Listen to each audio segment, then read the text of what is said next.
Okay, welcome to the Stampscapes channel unboxing video. We have a lot of new idea cards in. Some of them are, repeat orders and whatnot, but got some new scenes in from some recent instructional videos, and also some collection of new scenes, new postcards of old scenes by Anna Karin from Sweden here. So anyways, if you watch this video, hope you enjoy it. I talk a little bit about I give my thoughts on each one of these scenes and cards here, should you decide to watch it. Okay, we have a little unboxing video here. I always love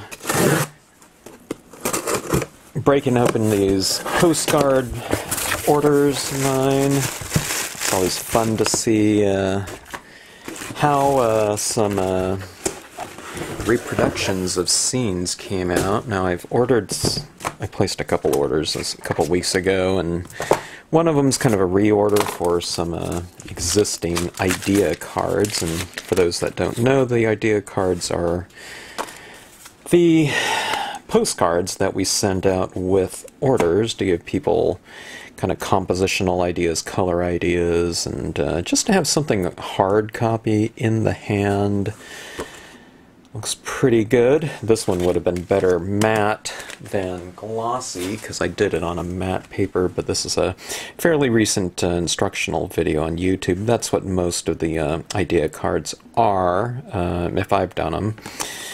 And it has all the kind of the dialogue that's underneath in the section that expands underneath the videos. It talks about what images were used, what the media used was, and a few notes on the kind of creation of the scene, thought process, etc.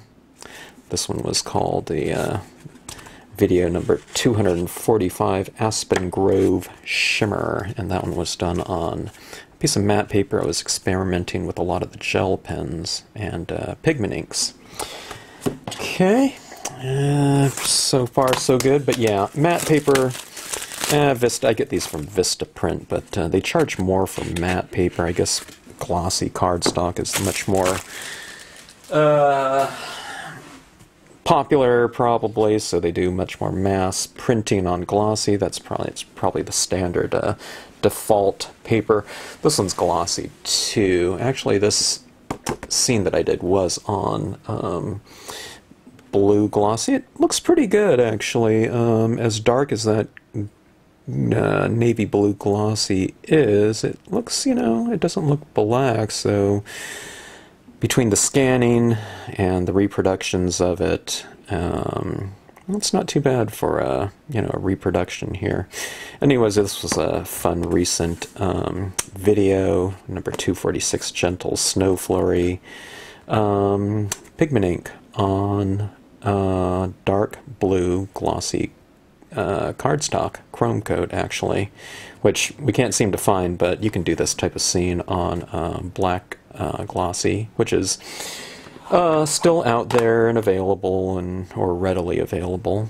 Okay, you can do it on all kinds of other papers too. I just happen to have a lot of dark blue glossy cardstock that I probably picked up at on a clearance sale sometime 20 years ago or something like that, but little swooshes of white pigment ink in the scene, so kind of fun.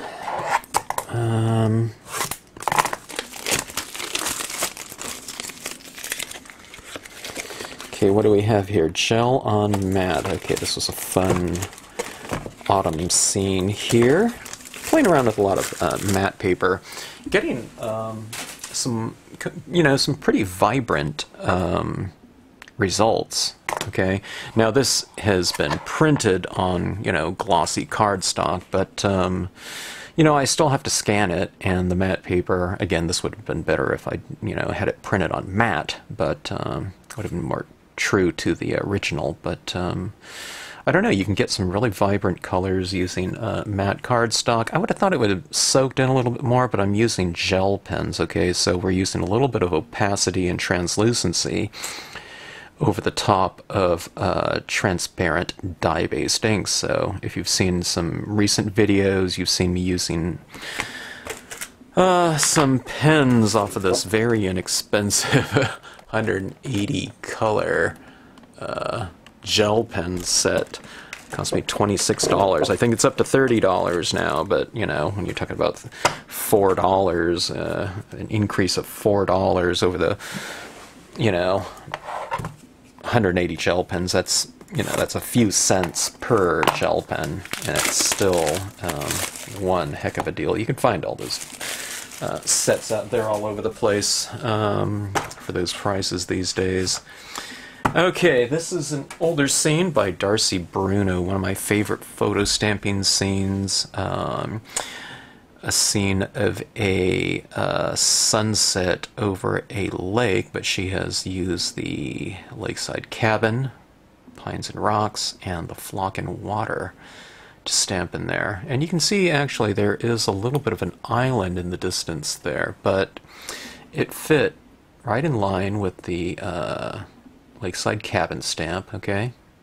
And she put that right on the horizon, and look at what a beautiful scene that is. So it's a great example of photo stamping. This is done in 2008. Wow, 10 years ago. It's hard to believe. Okay, let's see.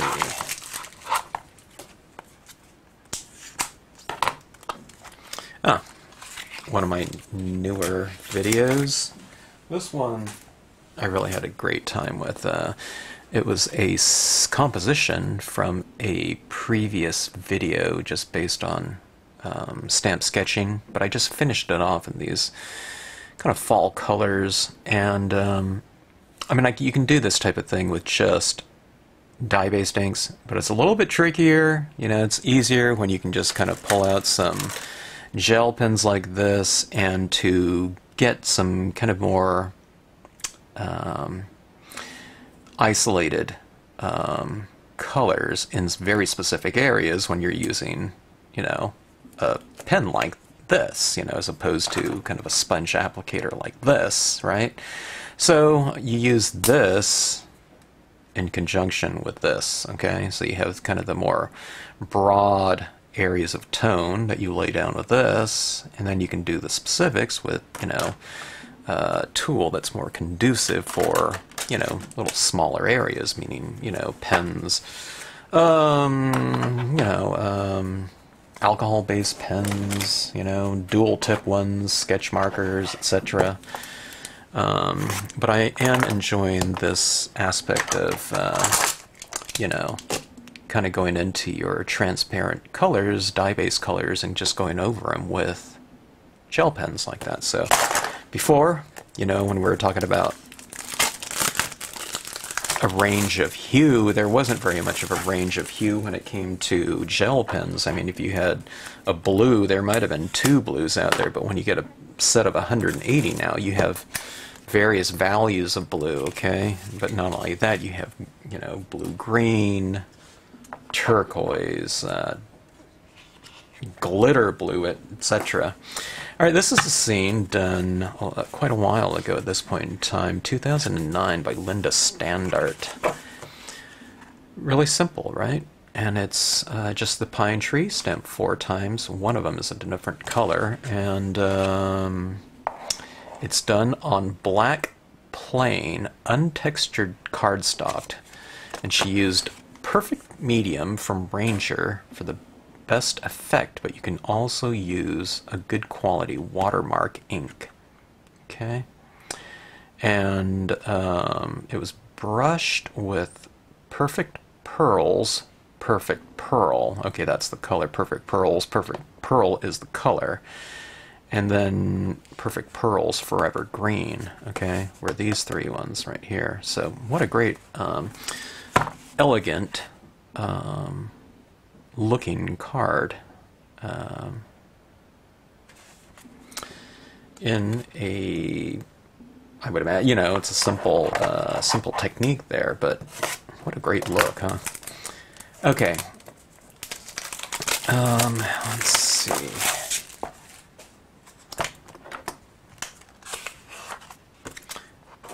Oh, this is a scene that I did a long time ago as well.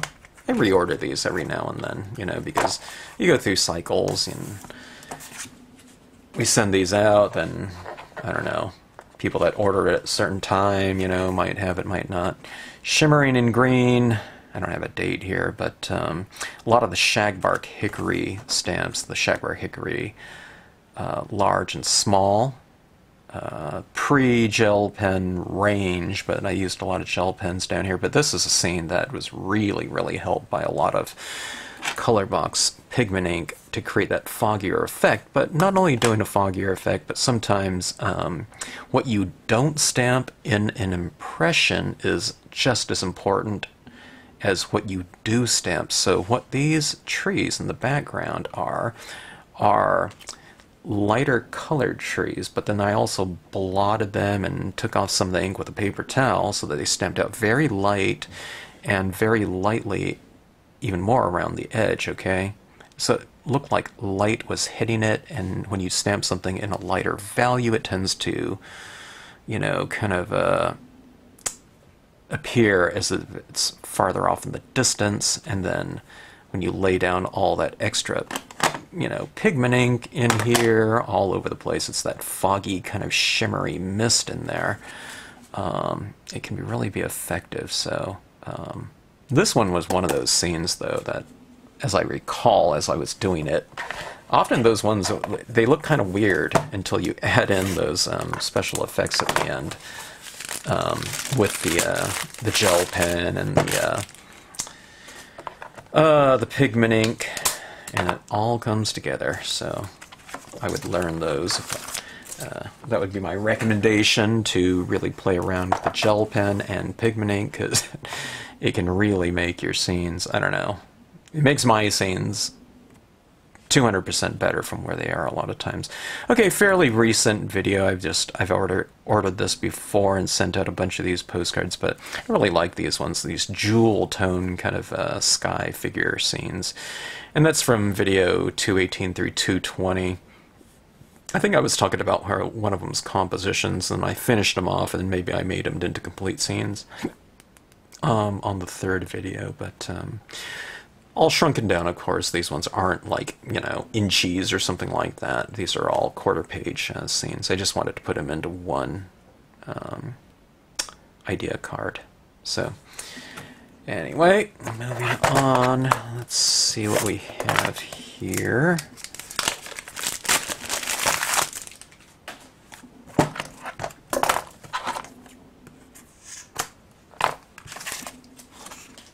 Oh, okay.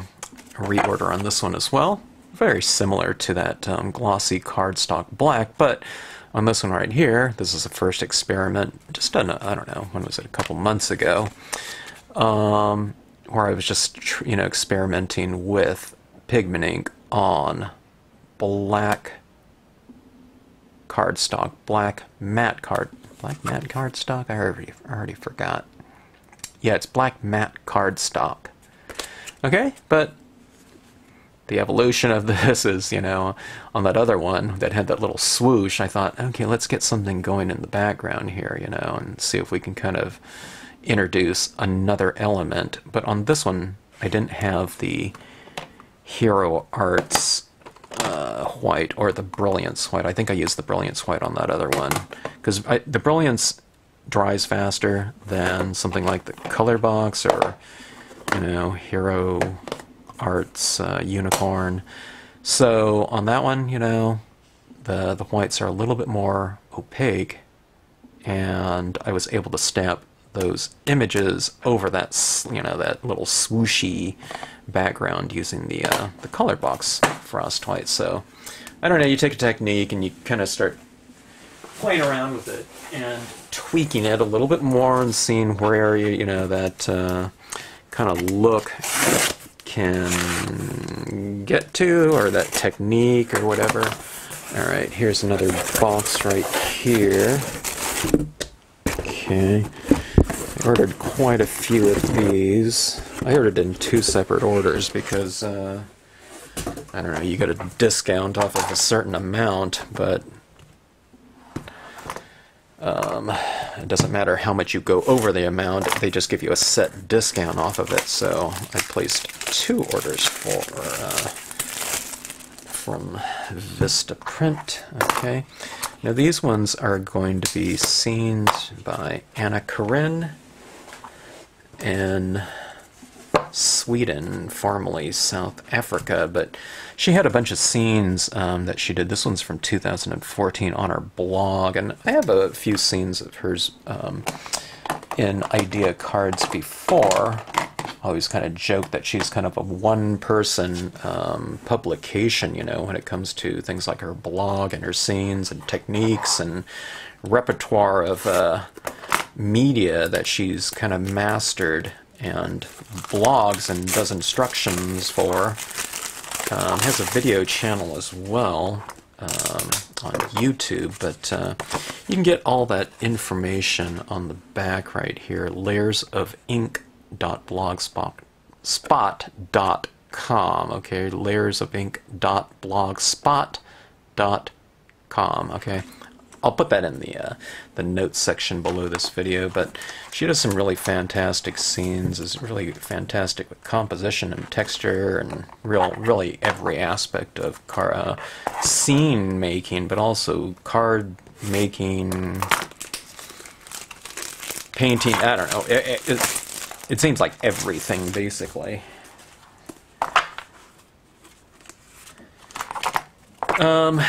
Let's see this one right here. Look at the great, this has a really great flow to it. There's a really, I don't know, there's a kind of a movement and a freedom. It's, I don't know, it's almost, it's real painterly, okay?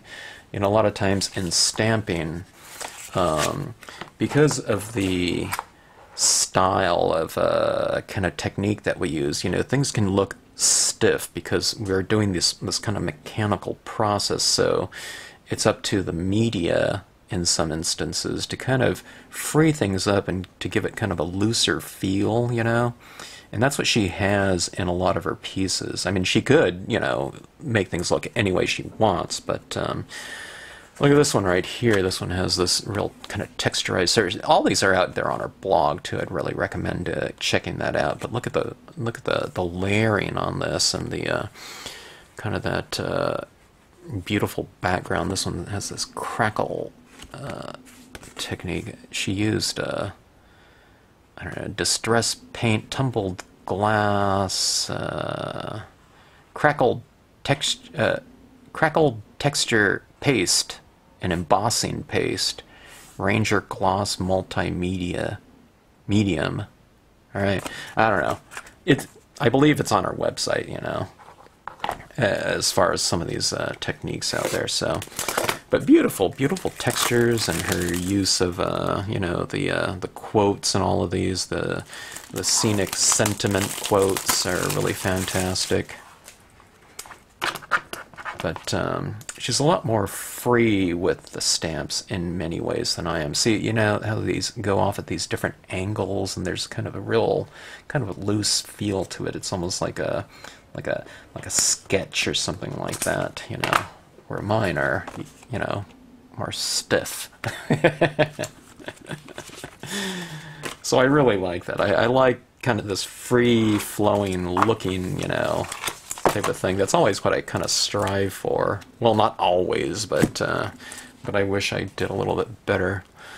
A lot of these scenes here too that she did are larger, you know, than they might be more like half pages or something like that. I've reduced them down for these postcards a lot, but this is really nice right here. Just a very tranquil looking piece right here, and really a nice depiction of space here and distance, you know, with the use of you know, darker things in the foreground and ever increasingly lighter elements in the distance, you know, going back to that migrating birds right there, stamped in probably just like a light blue, if not kind of a stamped off light blue, and then impressed on the scene. But really good use of lighting and kind of this checkerboarding, you know, dark, light, dark, light, dark, light, dark, light, dark. Okay? And another piece right here. Let's see what it is. This is a very different looking finish to this one right here. It's really cool. It has a real kind of antique look to it, right? With those warm tone, like sepia looking impressions, and a very it's a pretty good range of values, okay, but there's not a lot of like super dark values. There's a lot of very light, and the midtones are around here but darker, but in that simplicity there's this really a nice kind of elegant sense of I don't know, kind of weathering and an antiqued look to it. Very faint impressions of those trees in the distance there, but